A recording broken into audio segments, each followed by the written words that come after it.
یہ کہتے ہیں کہ ایک والد ہے وہ اپنے 19 سالہ بیٹے کو چھوٹی چھوٹی باتوں پہ بہت مارتا ہے. ابھی لاسٹ ٹائم وہ کہتے ہیں کہ ایک بڑا سا تالا کہیں سے لیا تھا, اس میں چابی کا گچھا بھی لگا ہوا تھا, وہ تالا کھینچ کے مارا بچے کو. اب لگا نہیں لگا یہ تو نہیں بتایا, لیکن کہتے ہیں کہ بیوی اس سے بہت ہرٹ ہوئی اور اس نے کہا کہ اب مجھے طلاق دے دو, میں تمہارے ساتھ نہیں رہ سکتی کیونکہ تم بچے کو مارتے بہت زیادہ ہو. تو کیا عورت کا اس بیس پر مطالبہ طلاق شرعاً جائز ہے کہ نہیں؟ دیکھیں بالکل جائز نہیں ہے, یہ کوئی شرعی عذر نہیں ہے عورت کے حق میں مطالبہ طلاق کا, بلکہ یہ اس وعید کے تحت آئے گا کہ نبی کریم صلی اللہ علیہ وسلم نے ارشاد فرمایا کہ جو عورت شوہر سے بغیر کسی وجہ کے مطالبہ طلاق کرے وہ بروز قیامت جنت کی خوشبو بھی نہیں پا سکتی. یہ جو ہماری بہنیں بڑی جرت مند ہو کے نا چھوٹی چھوٹی باتوں میں دے دو مجھے طلاق, چھوڑ دو مجھے, نہیں رہنا چاہتی میں تمہارے ساتھ, ناراض نہ ہو ہماری بہنیں, یہ کہیں گی کہ جی مرد ہیں نا اس لیے ایسی باتیں کر رہے ہیں. ہم مردوں کے بارے میں بھی میں ایسی کہتا ہوں, میں شریعت بیان کرتا ہوں, نہ مردوں کی نمائندگی کر رہا ہوں نہ عورتوں کو کوئی مخالف ہیں. اگر مرد غلط کر رہا ہے تو غلط کر رہا ہے, لیکن آپ مطالبہ طلاق چھوٹی چھوٹی باتوں پہ نہیں کر سکتی ہیں. جنت کی خوشبو سے محرومی کی وعید ہے, یعنی جنت کی خوشبو نہیں ملے گی, جنت تو بہت دور کی بات.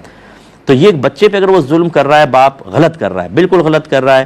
بڑوں کو بیچ میں آنا چاہیے, اور ایسے کوئی باپ سن رہے ہوں تو آپ سمجھیں اولاد آپ کی پرائیویٹ پراپرٹی نہیں ہے, وہ آپ کی ملکیت میں نہیں آ گئی ہے کہ اس کے ساتھ جیسا ناروا سلوک کریں.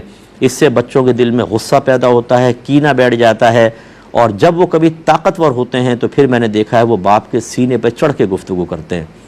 پھر وہ مضبوطی جب ان کو آتی ہے, قد لمبا ہو جاتا ہے, ڈولے شولے اچھے, جم وغیرہ جوائن کر لیا, تو اس باپ کو پھر مطلب تھوڑا سا سرنڈر کرنا پڑتا ہے, اس کے دل میں خوف آ جاتا ہے. یہاں تک ہمارے پاس کیسز آئے ہیں کہ باپ نے پھر مارنے کی کوشش کی تو بیٹے نے ہاتھ پکڑ لیا, اور اتنا مضبوطی سے ہاتھ پکڑا کہ باپ ہاتھ بھی نہ ہلا سکا.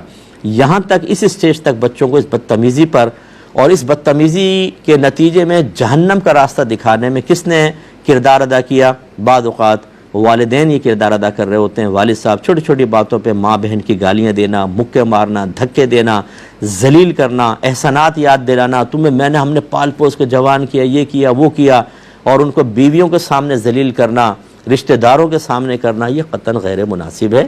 آپ بالکل اصلاح کر سکتے ہیں, احسن طریقے سے کریں, اپنے فیوچر کو بھی ذہن میں رکھیں.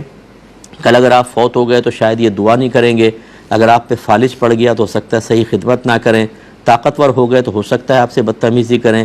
قطعاً غیر مناسب ہے, اولاد کے ساتھ ایسا نامناسب رویہ نہیں ہونا چاہیے. ہاں یہ بھی میں نے دیکھا ہے, یہ کیوں کیا؟ مار دیا, ٹیوشن نہیں گئے مار گئے, امتحان میں فیل ہو گئے مار دیا. لیکن آپ کے نبی نے فرمایا بچہ 7 برس کا ہو جائے تو اس کو نماز کا حکم دو, 10 برس کا ہو جائے تو مار کر نماز پڑھاؤ. وہاں پہ نہیں مارے گا باپ, تو وہاں پہ میں نہیں کہتا ہوں آپ ماریں. نبی کریم کا بھی مقصود نہیں ہے کہ اس کو پکڑ کے آپ ڈنڈے ڈنڈے ماریں, مراد یہ کہ سختی اور شدت میں اضافہ کریں. 10 سال کی عمر میں ہو جائے تو دینی معاملات میں کرنا چاہیے. دنیاوی معاملات میں بچوں سے ہوتی ہے غلطی, پیار سے سمجھائیں, محبت سے سمجھائیں. اور ٹین ایج ایک ایسی ہوتی ہے, اس میں ہارمونز چینج ہو رہے ہوتے ہیں اور اس میں بغاوت ابھرتی ہے, ضد ابھرتی ہے بعض اوقات. اور پھر اگر وہ بچہ رشتہ داروں میں غلط قسم کے لوگوں کے درمیان بیٹھ گیا, وہ باپ سے اینٹی کر دیتے ہیں, اتنا باغی کر دیتے ہیں کہ بچہ بدتمیزی کرتا ہے. اب یا تو باپ جائے گا اور یا بچہ جائے گا, اور یا پورا خاندان ٹکڑے ٹکڑے ہو جائے گا. یہ غیر مناسب ہوتا ہے.